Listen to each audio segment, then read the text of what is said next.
बिस्मिल्लाहिर्रहमानिर्रहीम। अस्सलाम वालेकुम क्लास। आज के एचआरएम के लेक्चर में जो टॉपिक हम डिस्कस करेंगे वो है रिक्रूटमेंट। अपना लेक्चर स्टार्ट करते हैं। रिक्रूटमेंट को डिस्कस करने से पहले हम एचआर के हायरिंग प्रोसेस को देखेंगे कि वो हायरिंग प्रोसेस में कौन कौन सी एक्टिविटीज़ या स्टेप्स इन्वॉल्व होते हैं और हायरिंग प्रोसेस होता क्या है। HR hiring process involves the activity that are required to make the workforce or staff available to fill and fill different position in the organization. Basically HR के hiring process में हम देखते हैं कि organization में कोई पोस्ट या position arise हुई है या जॉब अराइज हुई है, किसी भी ऑर्गेनाइजेशन में कोई नई जॉब आई है या ऑलरेडी जॉब एग्जिस्ट कर रही थी, एम्प्लॉय भी थे लेकिन कोई एम्प्लॉय छोड़ के चला गया, तो उस पोजीशन को फिल करना या नई जॉब के लिए लोग या एम्प्लॉय फाइंड आउट करना, बेसिकली हायरिंग प्रोसेस में ये एक्टिविटीज़ परफॉर्म की जाती हैं।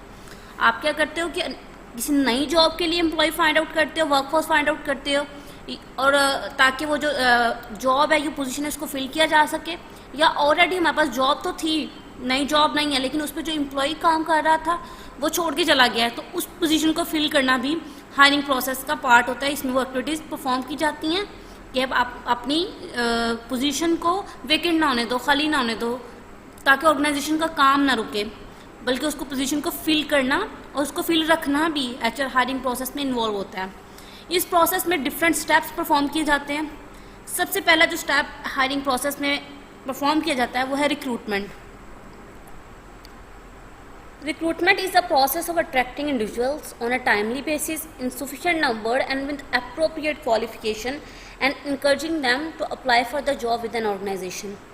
Recruitment basically ये है कि आपके अगर कंपनी या ऑर्गेनाइजेशन में कोई जॉब अराइज हुई है, तो आप उस जॉब के लिए ऑब्वियसली लोग हायर करोगे, तो लोगों को उस जॉब के बारे में बताना, यानी लोगों को या इंडिविजुअल्स को अट्रैक्ट करना टाइमली बेसिस पे उस जॉब के बारे में बता के। सिर्फ चंद लोगों को बताना नहीं है, एक दो लोगों को बता दीजिए हमारी कंपनी में जॉब अराइज हुई है, तो अपने का हो सकता है कि जिन लोगों को आपने बताया या जिन लोगों को इन्फॉर्मेशन हुई है पर्टिकुलर जॉब अराइज हुई है जॉब के बारे में, वो क्वालिफाइड ना हो, तो सफिशिएंट नंबर ऑफ लोगों को आपके जॉब कंपनी या ऑर्गेनाइजेशन में जो जॉब अक्कर हुई है उसके बारे में पता होना चाहिए। और जिनको पता हो वो अप्रोप्रिएट क्वालिफिकेशन भी रखते हों। अप्रोप्रिएट क्वालिफिकेशन मीन दैट कि जो आपको उस काम को या जॉब को परफॉर्म करने के लिए स्किल्स या नॉलेज रिक्वायर्ड है, जो लोग अप्लाई कर रहे हैं उनमें वो नॉलेज या स्किल्स भी होना चाहिए। सिर्फ लोगों को बताना जॉब के बारे में या सफिशिएंट लोगों को बताना काफ़ी नहीं है, बल्कि रिक्रूटमेंट में ये भी शामिल है कि आप उन लोगों को इंकरेज करो कि वो आपकी कंपनी या ऑर्गेनाइजेशन में जॉब के लिए अप्लाई भी करें। जैसे फॉर एग्जाम्पल हम न्यूज़ में या इंटरनेट पर डिफरेंट जॉब्स के एड्स देखते हैं, तो क्या हम हर जॉब के लिए अप्लाई कर देते हैं? ऑब्वियसली नहीं अप्लाई करते ना। हमें जो जॉब अच्छी लगती है, जो हमारी क्वालिफिकेशन से मैच हो रही होती है, जो हमें अट्रैक्ट कर रही होती है, हम उसके लिए अप्लाई करते हैं। हर जॉब के लिए तो फॉर्म फिल नहीं करके देते, या हर जगह पे तो CV ड्रॉप नहीं की जाती ना। तो रिक्रूटमेंट का बेसिकली क्या होता है कि रिक्रूटमेंट में ऑर्गेनाइजेशंस या कंपनी इंडिविजुअल्स को या लोगों को अपनी जॉब्स के बारे में बताते हैं, सफिशिएंट नंबर ऑफ लोगों को बताते हैं, उनके अप्रोप्रिएट क्वालिफिकेशन भी हो, इनकरेज भी उनको करना कि वो आपकी कंपनी में जॉब के लिए अप्लाई भी करें। सेकंड स्टेप जो HR हायरिंग प्रोसेस में होता है वो है सिलेक्शन। रिक्रूटमेंट में हमने लोगों को बता दिया, लोगों को पता चल गया जी कंपनी में जॉब अराइज हुई है, लोगों ने अप्लाई कर दिया, यानी CV ड्रॉप कर दिया। हमारे पास रिक्रूटमेंट में हमारे पास एक पूल बन गया कैंडिडेट का कि डिफरेंट लोगों ने अप्लाई कर दिया। हमारे पास एप्लीकेशन फॉर्म जिसको कहते हैं कि जी हमें जॉब अराइज होती है, एप्लीकेशन फॉर्म जमा करा दिए जाते हैं। हमारे पास CVs आ गए डिफरेंट लोगों की। फॉर एग्जाम्पल अगर आपके कॉलेज में एक टीचर के लिए जॉब अराइज होती है, सपोज इकोनॉमिक्स के टीचर के लिए इनको रिक्वायर्ड है, पहले तो लोगों को ये बताएंगे ना कि हमें पार्टिकुलर टीचर सेक्शन सब्जेक्ट के लिए टीचर रिक्वायर्ड है, तो क्या करेंगे एम्प्लॉयज़ जो होंगे या जो लेक्चरर वगैरह होंगे वो आके CV ड्रॉप करेंगे। ये जो CV ड्रॉप करना, उनको पता चलना क्वालिफाइड लोग थे जो आए थे, जिन्होंने अप्लाई किया है जब CV ड्रॉप की, डेट मीन कि आप पार्टिकुलर जॉब के लिए अप्लाई कर रहे हो। ये सारा हमने किस में परफॉर्म किया स्टेप्स? रिक्रूटमेंट में। सिलेक्शन में क्या है कि हमारे पास जो एम्प्लॉयज़ की CV आ गई, मतलब हमारे पास कैंडिडेट का एक पूल बन गया, उस पूल में से किसको रखना है इस जॉब के लिए, किसको मैं इकोनॉमिक का टीचर रखना है और किसको नहीं रखना है, ये डिसाइड सिलेक्शन स्टेप में किया जाता है। The process of making a hire or no hire decision regarding each applicant for a job जिन लोगों ने हमें CV दी है या एप्लीकेशन दी है उसमें से किसको सेलेक्ट करना है, पार्टिकुलर जॉब के लिए किसको नहीं करना है, वो ये सारा हम सिलेक्शन में डिसाइड कर रहे होते हैं। The third step is socialisation. अब जिन लोगों को हमने हायर कर लिया ऑब्वियसली उनको कुछ ट्रेनिंग की भी ज़रूरत होगी, या जिस डिपार्टमेंट में वो काम करेंगे उसके बारे में बताना भी उनको ज़रूरी है ना कि काम कैसे परफॉर्म किया जाता है, हम क्या काम परफॉर्म करते हैं। तो वो सारा स्टेप सोशलाइजेशन में होता है। सोशलाइजेशन को आप ट्रेनिंग भी कह सकते हो, डेवलपमेंट भी कह सकते हो। ट्रेनिंग एंड डेवलपमेंट हम इसका नाम दे सकते हैं कि आप बेसिकली जो नए एम्प्लॉई आपने हायर कर लिए हैं उनको ओरिएंटेशन देना अपने डिपार्टमेंट के बारे में और ऑर्गेनाइजेशन के बारे में भी। The process of orienting new employees to the organisation और the unit in which they are working. ये 3 काम परफॉर्म किए जाते हैं हायरिंग प्रोसेस में। हम जो डिस्कस करेंगे वो है रिक्रूटमेंट को, फर्स्ट स्टेप्स को हम डिस्कस करेंगे, सिलेक्शन और सोशलाइजेशन को हम बाद में कुछ लेक्चर्स अगले लेक्चर्स में डिस्कस करेंगे। तो रिक्रूटमेंट को स्टार्ट करते हैं। अच्छा बच्चे, रिक्रूटमेंट स्टार्ट करने से पहले मैं आपको बता दूं कि अगर आपको याद हो तो अर्लियर लेक्चर्स में हमने HR के फंक्शन डिस्कस किए थे। ह्यूमन रिसोर्स मैनेजमेंट क्या फंक्शन परफॉर्म करती है, हमने ब्रॉड 3 कैटेगरीज में उनको डिवाइड किया था कि वर्कफोर्स डिज़ाइन एंड प्लानिंग, और फिर हमने कहा था एम्प्लॉयज़ की कंपिटेंसी मैनेज की जाती है जिसमें एक रिक्रूटमेंट का पहला स्टेप परफॉर्म करते हैं, सिलेक्शन करते हैं और ट्रेनिंग एंड डेवलपमेंट होती है। फिर कंपिटेंसीज उनकी आ जाती है, उनको मैनेज करते हैं, यानी उनको सैलरी इंसेंटिव प्रोवाइड करना, पे प्रोवाइड करना, ये डिफरेंट फंक्शंस थे हमने कहा जो HR परफॉर्म करती है। बेसिकली हम HR के जो फंक्शन क्या था, जो काम परफॉर्म कर रही होती है, और हम HR में वही काम स्टेप बाय स्टेप पढ़ रहे हैं जो फंक्शन वो परफॉर्म कर रही थी। जब हमने जॉब एनालिसिस किया था या जॉब डिज़ाइन डिस्क्रिप्शन बनाया था, जॉब स्पेसिफिकेशन मिड से पहले जो लेक्चर में हमने डिस्कस किया था, बेसिकली वो क्या थे कि जो पहला स्टेप्स था उसका पहला फंक्शन था जो हमने कहा था वर्कफोर्स डिज़ाइन एंड प्लानिंग। उसमें क्या था कि क्या काम परफॉर्म करना है एम्प्लॉय ने वो डिसाइड करना, उसकी क्वालिफिकेशन क्या होगी वो डिसाइड करना। और जॉब एनालिसिस में हमने यही तो किया था। जब जॉब एनालिसिस करते हैं तो जॉब डिस्क्रिप्शन बताते हैं यानी क्या काम वो परफॉर्म करेगा, और जॉब स्पेसिफिकेशन में हमने ये बताया था कि उसकी स्किल्स क्या रिक्वायर्ड होंगी। पहला फंक्शन हमने परफॉर्म कर लिया था HRM का। अब हम दूसरे स्टेप या दूसरे फंक्शंस पे आ गए हैं जो कि है रिक्रूटमेंट से रिलेटेड। अगर आपको फंक्शंस याद हों, अगर आपको भूल भी गए हैं तो उनको रिकॉल कर लें, लेक्चर्स को दोबारा ले लें, तो आपको वो अंडरस्टैंड करने में भी इजी होगा कि अब हम दूसरे फंक्शन जो HRM परफॉर्म करते हैं, HRM में परफॉर्म किया जाता है वो है रिक्रूटमेंट में। यानी हमने ये डिसाइड कर लिया एम्प्लॉय क्या काम करेगा, उसमें क्या क्वालिफिकेशन होनी चाहिए, काम भी डिसाइड कर लिया, उसकी क्वालिफिकेशन भी हमने अब डिसाइड कर ली, उसमें ये होनी चाहिए। अब एम्प्लॉय को अपनी तरफ अट्रैक्ट करना है ना, एम्प्लॉय को बताना है कि हमारे पास जॉब आ गई है। अब जब एम्प्लॉय हमारे पास आएगा, CV हमारे देगा, हमारे पास अपनी CV ड्रॉप करेगा, तो वो सारा प्रोसेस किस में आ जाएगा, रिक्रूटमेंट में। यानी एम्प्लॉय का अपने लोगों को अपने जॉब के बारे में बताना, उनको अट्रैक्ट करना कि वो आपकी कंपनी में अप्लाई करें और उनमें रिक्वायर्ड क्वालिफिकेशन वगैरह भी हों। तो ये सारा हम रिक्रूटमेंट में डिस्कस करेंगे। सो रिक्रूटमेंट को डिटेल में डिस्कस करते हैं। अगर हम रिक्रूटमेंट की डेफिनेशन को डिस्कस करें तो रिक्रूटमेंट क्या है, the process of identifying potential employees, communicating job and organizational attributes to them and convincing them to apply for a available job। मैंने अभी आपको बताया कि सबसे पहले तो हमें ये आइडेंटिफाई करना ना कौन से लोग हैं जो हमारे एम्प्लॉय बन सकते हैं, अपने पोटेंशियल एम्प्लॉय को आइडेंटिफाई करना। कम्युनिकेटिंग जॉब का मतलब ये है कि आप TV में न्यूज़पेपर में ऐड दे दो, इंटरनेट पे ऐड दे दो, जॉब के बारे में लोगों को बताओ। जब तक लोगों को पता नहीं चलेगा लोग हमारे पास जॉब के लिए अप्लाई नहीं करेंगे। तो ये रिक्रूटमेंट में ही सारा आएगा। उनको जॉब के बारे में बताना, अपनी ऑर्गेनाइजेशन के बारे में आप उनको बताते हो। बेसिकली आप जो ऐड दे रहे होते हो इंटरनेट पे, न्यूज़पेपर में, आप उस ऐड को इतना कन्विंसिंग बनाओ कि लोग आपको उस जॉब के लिए अप्लाई कर दें। तो उनको आप कन्विंस भी करना कि वो पार्टिकुलर जॉब जो आपकी कंपनी या ऑर्गेनाइजेशन में अराइज हुई है उसके लिए अप्लाई भी करें। ये भी रिक्रूटमेंट का प्रोसेस का पार्ट होता है। रिक्रूटिंग रेफर द प्रोसेस, इसको अगर दूसरी तरह डिफाइन करें, एक उधर और डेफिनेशन क्या है, recruiting refer to the process of attracting potential job applicant from the available labour force. यानी जिन लोगों को आपने हायर कर सकते हो आउटसाइड ऑफ द ऑर्गेनाइजेशन, जितने भी लोग हैं जो काम करने के अहल होते हैं वो सारे क्या होते हैं, लेबर फोर्स होते हैं। तो बेसिकली उन लोगों को अट्रैक्ट करना कि वो आपके पास जॉब के लिए आएँ, रिक्रूटमेंट कहलाता है, रिक्रूटमेंट प्रोसेस कहलाता है। Every organization must be able to attract a sufficient number of the job candidate who have the abilities and aptitude needed to help the organization to achieve its objective. अब हर organisation जो add दे रही है, news लोगों को बता रही होती है, उसको इतनी कैपेबल भी हो कि लोग उस ऑर्गेनाइजेशन में अप्लाई करें। जैसे मैंने आपको अभी पहले बताया कि हम कोई भी जॉब का ऐड देखते हैं तो हम हर जगह अप्लाई करने नहीं पहुंच जाते, हर जॉब के लिए एप्लीकेशन नहीं दी जाती। हाँ, ऑब्वियसली आप अपनी क्वालिफिकेशन के अकॉर्डिंगली, अपने इंटरेस्ट के अकॉर्डिंगली जॉब के लिए अप्लाई करते हो। तो और अगर कोई ऑर्गेनाइजेशन कैपेबल नहीं है कि वो सफिशिएंट नंबर ऑफ एम्प्लॉयज़ को अट्रैक्ट ना कर सके, यानी ज़्यादा लोग वहाँ पे अप्लाई ही ना करें जॉब के लिए, तो हमने कहा कि उसको जो best candidate find out easily नहीं कर पाएगी, क्योंकि लोगों ने अप्लाई नहीं किया। तो हो सकता है जिन लोगों ने अप्लाई किया है उनकी क्वालिफिकेशन ऑर्गेनाइजेशन की नीड से मैच ही ना करें, यानी जो ऑर्गेनाइजेशन को लोग रिक्वायर्ड हैं, जिस टाइप की एक्सपर्टीज़ ऑर्गेनाइजेशन चाह रही है उस टाइप के लोगों ने अप्लाई नहीं किया। तो ऑर्गेनाइजेशन में इतनी कैपेबिलिटी भी हो कि वो लोगों को अट्रैक्ट भी कर सके, जिनके पास एबिलिटीज़ भी हैं, क्वालिफिकेशन भी है और एक्सपर्टीज़ भी हैं कि वो जॉब के लिए अप्लाई कर सकें। अगर रिक्रूटमेंट प्रोसेस की बात करें कि कैसे स्टार्ट होता है या क्या इसमें स्टेप्स परफॉर्म किए जाते हैं, सबसे पहले जो अगर हम बात करें कि रिक्रूटमेंट सक्सेसफुल रिक्रूटमेंट प्रोसेस क्या है, तो सबसे पहले आपको ये अंडरस्टैंड करना ज़रूरी है why are you recruiting employee and type of employ you needed. सबसे पहले ऑर्गेनाइजेशन को ये दो चीज़ें अंडरस्टैंड करना ज़रूरी है। आप एम्प्लॉय क्यों रिक्रूट कर रहे हो, किसी पार्टिकुलर ऑब्वियसली जॉब के लिए रिक्रूट कर रहे हो। ये क्यों करने का मतलब ये है कि आपको वो टेम्परेरी तौर पर रिक्वायर्ड है या आप परमानेंट जॉब प्रोवाइड करेंगे।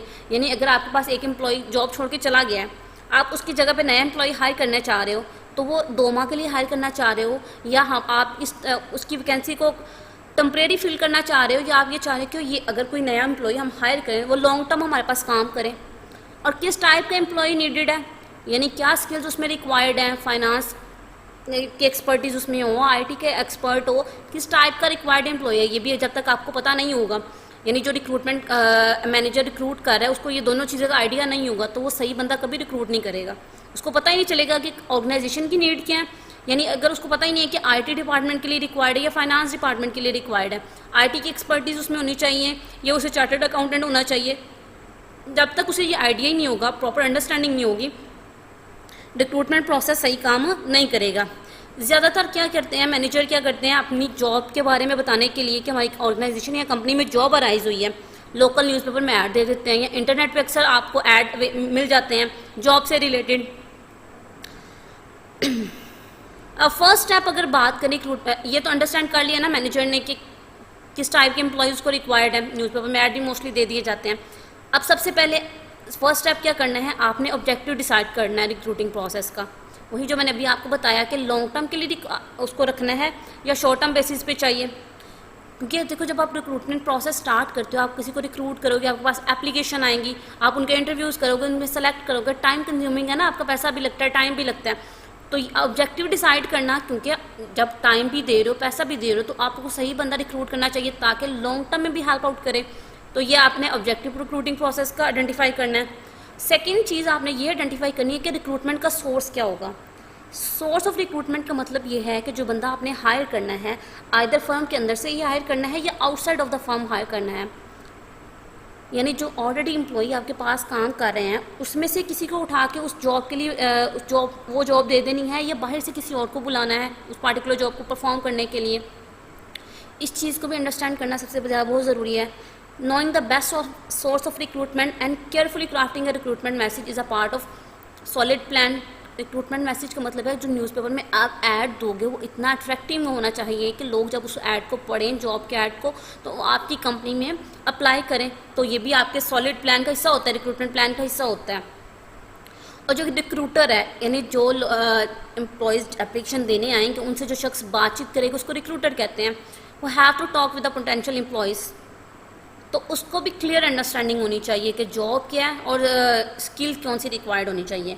जैसे फॉर एग्जांपल अगर फाइनेंस डिपार्टमेंट में आपको बंदा हायर करना है तो आप प्रोडक्शन वाले को नहीं बिठा दोगे उसका इंटरव्यू लेने के लिए, रिक्रूटर वो नहीं होगा। ऑब्वियसली फाइनेंस डिपार्टमेंट से रिलेटेड कोई होगा ना जिसको फाइनेंस की इन्फॉर्मेशन भी हो, ये भी पता हो कि फाइनेंस के लिए उसको क्या नॉलेज हो, उसकी क्या स्किल्स हो, क्वालिफिकेशन क्या होनी चाहिए, तो रिक्रूटर को भी क्लियर अंडरस्टैंडिंग होनी चाहिए। नेक्स्ट है हमारे पास रिक्रूटमेंट के लिए अप्रोचेस कौन सी यूज़ की जाती हैं या सोर्स ऑफ रिक्रूटमेंट क्या होता है। यानी ये इम्पोर्टेंट डिसीजन होता है रिक्रूटमेंट प्रोसेस से रिलेटेड कि आप अपना एम्प्लॉई, पोटेंशियल एम्प्लॉई जिसको आप हायर करना चाह रहे हो, उसको कहाँ देख रहे हो। Either with in the firm देख रहे हो, किसी बंदे को उठा के उस पार्टिकुलर जॉब के लिए रख लोगे, या फर्म से बाहर किसी को बुलाओगे उस पार्टिकुलर जॉब को परफॉर्म करने के लिए। बेसिकली दो तरह के सोर्स अवेलेबल होते हैं रिक्रूटमेंट के लिए। रिक्रूटमेंट के लिए दो अप्रोचेज यूज़ की जाते हैं, या तो आप एक्सटर्नल रिक्रूटमेंट कर लो यानी आउटसाइड ऑर्गेनाइजेशन के बाहर आप ऐड वगैरह दो लोगों को बताओ और वहाँ से किसी को हायर करो, या इंटरनल रिक्रूटमेंट ऑर्गेनाइजेशन में जो ऑलरेडी आपके पास एम्प्लॉई काम कर रहे हैं उनमें से किसी एम्प्लॉई को उस पार्टिकुलर जॉब के लिए हायर कर लो, यानी उसको या प्रमोट कर दो, किसी भी वे में आप उसको पार्टिकुलर जॉब के लिए हायर कर लो। तो रिक्रूटमेंट के लिए दो अप्रोचेज हैं, एक्सटर्नल रिक्रूटमेंट और internal recruitment. External outside the organisation और internal within the organisation. Internal recruitment के ऑर्गेनाइजेशन में इंटरनल रिक्रूटमेंट सोर्सिंग की बात करें, दैट मीन कि ऑर्गेनाइजेशन में जो एम्प्लॉई आपके पास ऑलरेडी काम कर रहे हैं उसको अगर कोई वैकेंसी खाली होती है तो वहाँ पे हायर कर देना। When a job vacancy exists, the first place that an organization should look for placement is within itself. यानी जो आपके पास ऑलरेडी एम्प्लॉय काम कर रहे हैं, अगर आपके ऑर्गेनाइजेशन में कोई जॉब वैकेंट होती है, कोई वैकेंसी खाली होती है, तो उनमें लोगों में से देख के किसी को हायर करना। फॉर एग्जाम्पल, अगर आपके पास मैनेजर छोड़ के चला गया तो अब या तो ये है कि आप ऑर्गेनाइजेशन से बाहर ऐड न्यूज़पेपर या इंटरनेट पे ऐड दो, लोग इंटरव्यू के लिए आएँ, आप उनका इंटरव्यू करो और उनमें से किसी को सेलेक्ट कर लो एज अ मैनेजर। या ये दूसरा तरीका ये हो सकता है कि आपके पास जो ऑलरेडी एम्प्लॉय काम कर रहे हैं उसको मैनेजर की पोस्ट पे किसी में उसमें से किसी को भी जो कैपेबल भी है मैनेजर की पोस्ट के लिए प्रमोट कर दो। दूसरा वे है ना उस वैकेंसी को फिल आउट करने का। तो जो ऑर्गेनाइजेशन में ऑलरेडी एम्प्लॉय काम कर रहे होते हैं, जब कोई हायर लेवल की पोजीशन आती है या जॉब आती है, तो मोस्टली उनको यही फील होता है कि हम ज़्यादा डिजर्विंग हैं क्योंकि हमने ऑर्गेनाइजेशन के साथ कमिटेड भी हैं, इतने अच्छे से काम भी कर रहे हैं, तो इस पार्टिकुलर पोस्ट के लिए हमें प्रमोट करना चाहिए। तो अगर आप विद इन द फर्म लोगों को प्रमोट करके उस वैकेंसी को फिल करते हो तो दैट मीन कि आप इंटरनल रिक्रूटिंग कर रहे हो, इंटरनल रिक्रूटमेंट सोर्स यूज़ कर रहे हो। इंटरनल रिक्रूटिंग तीन वेज में हो सकती है, तीन फॉर्म्स हो सकती हैं कि आप इंटरनली रिक्रूट करो। Promotion from with in the firm यानी जो ऑलरेडी काम कर रहे हैं उनको प्रमोट कर दो, या second one is job posting and the third one is contact and referrals. इनको वन बाय वन डिस्कस करते हैं। सबसे पहले है promotion from with in. Promotion from with in का मतलब यह है कि एंट्री लेवल पे जो एम्प्लॉई आपके पास काम कर रहे हैं, अगर कोई पोजीशन अक्कर होती है तो आप उन एम्प्लॉयज़ को प्रमोट करके वो जॉब की वैकेंसी को फिल आउट कर लो। Promoting entry level employee to more responsible position is one of the best way to fill job vacancy and important way reason why company should have a human resource planning system. Basically for example, अगर आपने bank की बात करें, अगर आपने किसी शख्स को एज अ कैशियर हायर किया था, अब फाइनेंस डिपार्टमेंट में जॉब अराइज हुई है, तो उस वैकेंसी को फिल करने के लिए जिसको आपने एज अ कैशियर पर्सन को हायर किया था उसको फाइनेंस डिपार्टमेंट में प्रमोट कर दो, तो आपकी वो वैकेंसी जो जॉब की वैकेंसी अराइज हुई फिल हो जाएगी। तो ये है promotion from with in the department. इसीलिए जब हमने लास्ट लेक्चर में डिस्कस किया था, हमने एचआर प्लानिंग सिस्टम डिस्कस किया था कि एचआर प्लानिंग की जाती है कि अगर एक पार्टिकुलर पोस्ट वैकेंट होगी, सक्सेशन प्लानिंग मैंने आपको बताया था ना कि अगर एक जॉब की पोजीशन जॉब अगर खाली होगी तो कौन शख्स होगा जिसको फिल करेगा। तो इसी तरह ये प्लानिंग इस चीज़ में भी हेल्प आउट करती है कि कौन सा पर्सन प्रमोट किया जाएगा पार्टिकुलर डिपार्टमेंट में, ताकि अगर कोई वैकेंसी अराइज हो तो उसको फिल किया जा सके। सेकंड वे इंटरनल रिक्रूटिंग सोर्स का है जॉब पोस्टिंग। जॉब पोस्टिंग की बेसिकली क्या है, इसमें कंपनी ये पॉलिसी यूज़ करती है कि ये इंटरनल रिक्रूटमेंट के लिए इसको यूज़ कर रहे होते हैं। इस सिस्टम में कंपनी क्या करती है, ऑर्गेनाइजेशन क्या करती है, अपने जो एम्प्लॉय ऑलरेडी उसके पास काम कर रहे हैं, अगर कोई जॉब राइज होती है या ओपनिंग होती है किसी जॉब की, तो अपने एम्प्लॉय को उस जॉब के बारे में बताते हैं। प्रमोशन में हमने किसी को बताया नहीं था, हमने जो हमारे पास एम्प्लॉय काम कर रहे थे उसको प्रमोट कर दिया था, सबको बताने की ज़रूरत नहीं थी कि एक पार्टिकुलर जॉब राइज हुई है। जॉब पोस्टिंग के तरीके में हम क्या करते हैं, हम सब जो एम्प्लॉयज़ हमारे पास काम कर रहे होते हैं, अगर हमारे पास कोई जॉब राइज हुई है तो उन एम्प्लॉयज़ को उस पार्टिकुलर जॉब के बारे में बताया जाता है। पर्सनल लेटर, उनको लेटर सेंड कर दें, या अगर आपकी ऑर्गेनाइजेशन में कोई कैफ़े है तो उस पर नोटिस बोर्ड पे आप बता दो, प्लेस कर दो कि एक पार्टिकुलर जॉब अराइज हुई है। अगर कोई अप्लाई करना चाहे तो ठीक है। कंपनी की अगर पब्लिकेशन कोई चीज़ पब्लिकेशन वगैरह में आप बता सकते हैं। तो आप अपने एम्प्लॉयज़ को उस चीज़ के बारे में, अपनी जॉब के बारे में, जॉब ओपनिंग के बारे में, जॉब पोस्टिंग में आप बता देते हो। जॉब पोस्टिंग का बेसिकली पर्पस क्या होता है कि आप अपने एम्प्लॉय को जो जॉब अराइज हुई है उसके बारे में कम्युनिकेट कर रहे होते हो। इफेक्टिव जॉब पोस्टिंग सिस्टम में के बारे में डिफरेंट गाइडलाइंस हैं, कैसी होनी चाहिए। जॉब जो पोस्टिंग शुड बी प्रोमिनेंट, यानी जो जिस जॉब के बारे में आप एम्प्लॉय को बताना चाह रहे हो वो किसी ऐसी जगह पे उसको प्लेस करो कि सबको नजर आए, किसी एक दो लोगों को नजर ना आए, सारे लोगों के लिए क्लियर होनी चाहिए। Clear job specification should be communicated so that applicant assess themselves either they are eligible apply or not. Job specification अगर आपको याद हो तो हमने मिनट से पहले डिस्कस किया था कि ये बेसिकली क्या होती हैं।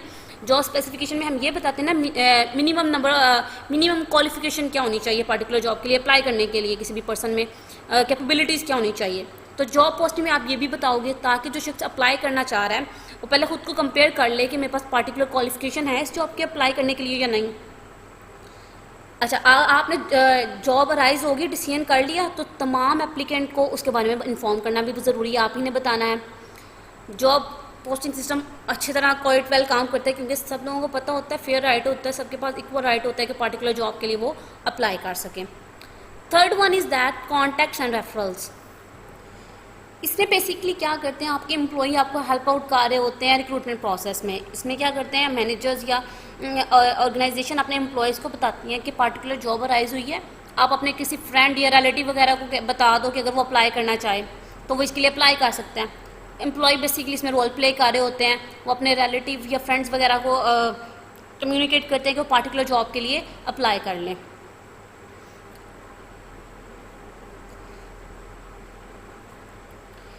कॉन्टैक्ट ऑफ रेफरल वैल्यूएबल भी होते हैं क्योंकि ये क्विक रिस्पॉन्स दे रहे होते हैं रिक्रूटमेंट प्रोसेस में, लेकिन इसमें समटाइम्स इसमें कुछ प्रॉब्लम पे राइज होती हैं कि फेवरेटिज्म आ जाती है, लेकिन वो इसके कुछ डिसएडवांटेजेस भी होते हैं। इसमें बेसिकली आप एम्प्लॉई अपने रिलेटिव या फ्रेंड्स वगैरह को एप्लीकेशन या जॉब के लिए जॉब के बारे में बताते हैं, आउटसाइडर्स को नहीं बताया जाता मोस्टली। अगर एडवांटेज और डिसएडवांटेज की बात करें इंटरनली रिक्रूट करने की, कि जब आप इंटरनली रिक्रूट करते हैं एम्प्लॉयज़ को विद इन द ऑर्गेनाइजेशन, वो जो 3 वेज अभी हमने डिस्कस किए थे, कॉन्टैक्ट रेफरल के थ्रू, जॉब पोस्टिंग्स या प्रमोशन के थ्रू, तो उसमें कुछ एडवांटेजेस भी हैं, कुछ डिसएडवांटेज भी हैं। अगर एडवांटेज की बात करें तो बेसिकली मोटिवेशन होती है। पहला क्या कि आपके एम्प्लॉय को मोटिवेट करते हैं, क्योंकि जब एम्प्लॉय को लगता है कि अगर मैं अच्छा परफॉर्म करूँगा तो मुझे पार्टिकुलर पोस्ट पर प्रमोट किया जाएगा, तो जब प्रमोशन की बात होगी तो परफॉर्मेंस गुड होती है। प्रेजेंट एम्प्लॉय के लिए अपॉर्चुनिटी बहुत ज़्यादा होती है क्योंकि अगर कोई नई जॉब अराइज होगी तो आप उनको प्रमोट कर सकते हो। आपकी एबिलिटी बेटरली असेस हो जाती है कि कौन सा एम्प्लॉय कितना कैपेबल है। एम्प्लॉय का मोराल बुलंद होता है क्योंकि उसे पता चलता है कि अगर मैं अच्छा काम करूँगा तो मुझे मेरी प्रमोशन होगी या मुझे नई जॉब मिल सकती है इसी ऑर्गेनाइजेशन में, तो वो ज़्यादा लॉयल भी होगा ऑर्गेनाइजेशन के लिए और ज़्यादा पैशन के साथ काम करेगा। और एम्प्लॉय जो होगा वो नई जॉब जो उसको मिलेगी उसके लिए कम टाइम में ज़्यादा अच्छा परफॉर्म कर सकेगा। अगर डिसएडवांटेज की बात करें तो नैरो थिंकिंग हो जाती है क्योंकि क्रिएटिविटी नहीं आ रही होती, प्रेशर होता है एम्प्लॉय के पास कि उसको कम्पीट करना है अपने दूसरे कोवर्कर के साथ। क्रिएट होमोजेनियस वर्कफोर्स, यानी आपके पास जो एम्प्लॉय काम कर रहे हैं उसमें सब में एक ही तरह की स्किल हो जाएंगे। वो ऑलरेडी आपके पास एम्प्लॉय ऑलरेडी काम उसने कर चुका होगा, आपको उसकी स्किल्स के बारे में पता होगा। लेकिन अगर आप बाहर से किसी बंदे को हायर करोगे ऑब्वियसली वो डाइवर्सिफाई स्किल लेके आएगा। तो हमने कहा ये इससे एक डिसएडवांटेज होता है कि जो वर्कफोर्स काम कर रही है उसमें कोई डाइवर्सिटी नहीं आती है। और फर्स्ट वन इज़ दैट कि हो सकता है कि अगर आप बाहर से किसी को इस पार्टिकुलर जॉब के लिए हायर करते तो वो ज़्यादा अच्छा आपके लिए एक बेनिफिट देता आपके ऑर्गेनाइजेशन को, जो कि आप अगर इंटरनली रिक्रूट करोगे तो उस चांस को मिस कर दोगे। Chance to miss good outside talent require strong management development programme specially to train for technology, यानी जो आप ऑलरेडी काम कर रहे हैं उनको आपको टेक्नोलॉजी के लिए ट्रेन करना पड़ेगा। लेकिन अगर बाहर से हम किसी को हायर करते तो हो सकता है कि वो टेक्नोलॉजी की पार्टिकुलर टेक्नोलॉजी के बारे में उससे ज़्यादा इन्फॉर्मेशन हो। सेकेंड वन है कि रिक्रूटमेंट का जो दूसरा सोर्स था, एक्सटर्नली रिक्रूट करना किसी को आउटसाइड ऑफ द ऑर्गेनाइजेशन। अगर आप किसी को रिक्रूट करते हो तो हम कहते हैं कि एक्सटर्नल रिक्रूटमेंट है। एक्सटर्नली किसी को रिक्रूट आप डिफरेंट वे में, डिफरेंट मेथड यूज़ कर सकते हैं किसी को एक्सटर्नली रिक्रूट करने के लिए। डिफरेंट सोर्सेज यूज़ किए जा सकते हैं। एक्सटर्नल सोर्स ऑफ रिक्रूटमेंट क्या है? There are some employ need to that form must fill through external recruitment, यानी कुछ जॉब्स ऐसी होती हैं जहां आपको एक्सटर्नली ही एम्प्लॉय रिक्रूट करने पड़ते हैं। जैसे अगर आपको एंट्री लेवल की जॉब है आपके लिए, तो सपोज अगर बैंक है तो सबसे पहले एंट्री लेवल की जॉब क्या है आपकी? कैशियर। अब आप ऑलरेडी जो एम्प्लॉय काम कर रहे हैं उसमें से तो किसी को उठा के कैशियर नहीं लगाओगे ना, ऑब्वियसली बाहर से लोगों को हायर करना पड़ेगा। या कोई ऐसी जॉब है उसके लिए पार्टिकुलर टाइप की स्किल रिक्वायर्ड है जो आपके ऑर्गेनाइजेशन में एम्प्लॉय काम कर रहे हैं उनके पास नहीं है, फिर भी आपको बाहर से लोगों को एक्सटर्नली हायर करना पड़ेगा। या अगर आप चाह रहे हो कि कंपनी में क्रिएटिविटी ज़्यादा हो तो आपको डिफरेंट बैकग्राउंड के लोग हायर करने पड़ेंगे, तो फिर भी आप इंटरनल रिक्रूटमेंट नहीं करोगे, आप एक्सटर्नली लोगों को रिक्रूट करोगे। एक्सटर्नली रिक्रूट करने के डिफरेंट फेज हैं, यानी जिस टाइप के आपको एम्प्लॉय रिक्वायर्ड है उस टाइप के स्कूल, वोकेशनल कॉलेज वगैरह से आप उनको ले सकते हैं, रिक्रूट कर सकते हैं, उन पर डिपेंड कर रहे होते हैं। जैसे अगर आपको एंट्री लेवल या क्लरिकल लेवल की रिक्रूटमेंट करनी है तो हाई स्कूल और वोकेशनल स्कूल वगैरह से आप उन पर डिपेंड कर रहे हो तो उनसे आप अपने वर्कफोर्स ले सकते हैं। डिफरेंट कम्युनिटी कॉलेजेस वगैरह भी होते हैं जो हाईली क्वालिफाइड या स्किलफुल वर्कर ग्रेजुएटेड होते हैं, उनसे आप उनको हायर कर सकते हो। कॉलेज और यूनिवर्सिटी वगैरह से भी आप रिक्रूटमेंट कर सकते हो, यानी जो ग्रेजुएट पास हुए हैं या जिन्होंने अपना एमफिल कंप्लीट किया उनको भी एज अ रिक्रूटर हायर कर सकते हैं। कंपेटिटर और अदर फर्म, आपके कंपेटिटर में जो काम कर रहे हैं, के साथ जो काम कर रहे हैं, ऑब्वियसली वो एक्सपीरियंस लोग होंगे, या इंडस्ट्री में दूसरी फर्म्स में जो काम कर रहे होते हैं, डिफरेंट फॉर्म्स में काम करने के बाद उनका एक्सपीरियंस बहुत ज़्यादा होता है, तो वो भी आपके लिए बेस्ट रिक्रूटर साबित हो सकते हैं कि आप उनको आपके लिए बेस्ट डिसीजन होगा कि आप उनको रिक्रूट करें। फिर वो लोग जो अनएम्प्लॉयड हैं, जो कहीं काम नहीं कर रहे, रीज़न कुछ भी हो सकते हैं उनके काम ना करने की वजह से, आप उनको भी रिक्रूट कर सकते हो। ओल्डर इंडिविजुअल जो रिटायर्ड हो चुके हुए हैं वो भी आपके लिए वैल्यूएबल सोर्स साबित हो सकते हैं, क्योंकि उनके पास वास्ट ऑफ एक्सपीरियंस होता है, नॉलेज होता है, तो आप उनको हायर कर सकते हो। मिलिट्री पर्सनल के मिलिट्री से रिलेटेड लोगों को हायर कर सकते हो क्योंकि वो मोटिवेटेड होते हैं, हार्ड वर्किंग होते हैं, तो वो भी आपके लिए बेस्ट रिक्रूटमेंट डिसीजन साबित हो सकते हैं। और सेल्फ एम्प्लॉयड वर्कर जो टेक्निकल प्रोफेशनल स्किल्स रखते हैं, तो वो भी आपके लिए बेस्ट सोर्स हैं कि आप उनको रिक्रूट करें। अच्छा, अब एक्सटर्नली लोगों को हायर करना है तो पहले उनको बताना भी है ना, उन लोगों को कैसे पता चलेगा कि आपके पास जॉब अराइज हुई है। तो जब एक्सटर्नली क्या मेथड यूज़ किए जाते हैं एम्प्लॉयज़, पोटेंशियल एम्प्लॉयज़ को बताने के लिए अपनी फर्म के बारे में, जॉब के बारे में, तो बेसिकली क्या है external recruitment method. Recruitment methods are the specific means through which potential employees are attracted to the firm. वो डिफरेंट मेथड जिसके थ्रू आप एक्सटर्नली एम्प्लॉयज़ को बताते हो कि आपकी जॉब कंपनी या ऑर्गेनाइजेशन में जॉब अकर हुई है, वो तमाम वन बाय वन हम डिस्कस करते हैं। सबसे पहला मेथड क्या है? एडवर्टाइजिंग। आपने अपनी जो पोटेंशियल एम्प्लॉयज़ हैं उनको अपनी जॉब के बारे में कम्युनिकेट करना है, बताना है लोगों को, तो किसके थ्रू बता सकते हो आप? रेडियो के थ्रू, डिफरेंट मीडिया सोर्स है ना, जैसे आप उनको रेडियो के थ्रू बता दो, न्यूज़पेपर में ऐड दे दो, टेलीविज़न पे ऐड दे दो, इंटरनेट पे ऐड दे दो, तो वो लोग उनके बारे में अवेयर होंगे कि पार्टिकुलर किसी ऑर्गेनाइजेशन में पार्टिकुलर जॉब अकर हुई है। एक्सटर्नल लोगों को बताने का एक तरीका ये है। दूसरा ये है कि आप एम्प्लॉयमेंट एजेंसीज हायर कर लो। एम्प्लॉयमेंट एजेंसीज बेसिकली क्या करती हैं? हेल्प आउट करती हैं फर्म को कि वो उनकी रिक्रूटमेंट प्रोसेस में हेल्प आउट करती हैं, कि एम्प्लॉय को रिक्रूट करने में हेल्प आउट करती हैं, और एट द सेम टाइम वो जो इंडिविजुअल्स होते हैं उनको भी हेल्प आउट करते हैं कि वो पार्टिकुलर जॉब को लोकेट कर सकें। यानी ये दोनों एंड पे काम कर रही होती हैं, एम्प्लॉय के एंड पे भी काम कर रही होती है, ऑर्गेनाइजेशन के एंड पे भी काम कर रही होती हैं। ये लोगों को बता रही होती हैं कि इस पार्टिकुलर जॉब में ऑर्गेनाइजेशन में जॉब अकर हुई है, यानी ऑर्गेनाइजेशन के एंड पे काम कर रही हैं, और दूसरे लोगों को भी हेल्प आउट कर रही होती है कि वो जॉब को फाइंड आउट कर लें कि ये पार्टिकुलर जॉब आई है। दो टाइप की एम्प्लॉयमेंट एजेंसीज हो सकती हैं, पब्लिक एम्प्लॉयमेंट एजेंसीज भी होती हैं और प्राइवेट एम्प्लॉयमेंट एजेंसीज भी होती हैं। थर्ड जो सोर्स है लोगों को बताने का वो है रिक्रूटर। इसमें बेसिकली ये डिफरेंट टाइप के टेक्निकल या वोकेशनल स्कूल्स या कॉलेजेस या यूनिवर्सिटीज़ वगैरह में भी आप जाके बता सकते हो, रिक्रूटमेंट कर सकते हो। The next one is special event.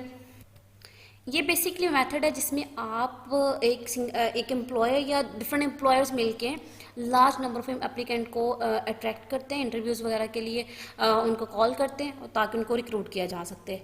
Third one है, next one is internship. Internship basically क्या है कि आप जो वर्कर होते हैं, जो स्टूडेंट्स होते हैं, वो जब अपनी एजुकेशन के दौरान या कंप्लीट करने के बाद किसी भी ऑर्गेनाइजेशन में टेम्परेरी बेसिस पे किसी जॉब पे हायर हो जाते हैं, ताकि वो काम ये देख सके कि ऑर्गेनाइजेशन में काम कैसे होता है। कहते हैं हम इंटर्नशिप कर रहे हैं जी। जैसे अगर आप जब बीबीए कंप्लीट करोगे किसी बैंक में, किसी भी फर्म में, आप काम सीखने के लिए या वैसे ही ऑर्गेनाइजेशन के बारे में जानने के लिए अगर आप कुछ अर्सा टेम्परेरी तौर पे वहाँ पे काम करते हो तो हम कहते हैं इंटर्नशिप कर रहे हैं। मोस्टली ये 1 मंथ तो 2 मंथ्स होती हैं। कुछ डिग्री प्रोग्राम का भी ये पार्ट होती हैं कि उन्हें करना ज़रूरी होता है। लेकिन ये इंटर्नशिप ऑब्लिगेशन नहीं होती कि इंटर्नशिप का मतलब ये नहीं कि आप इसी पार्टिकुलर कंपनी में परमानेंट जॉब करोगे।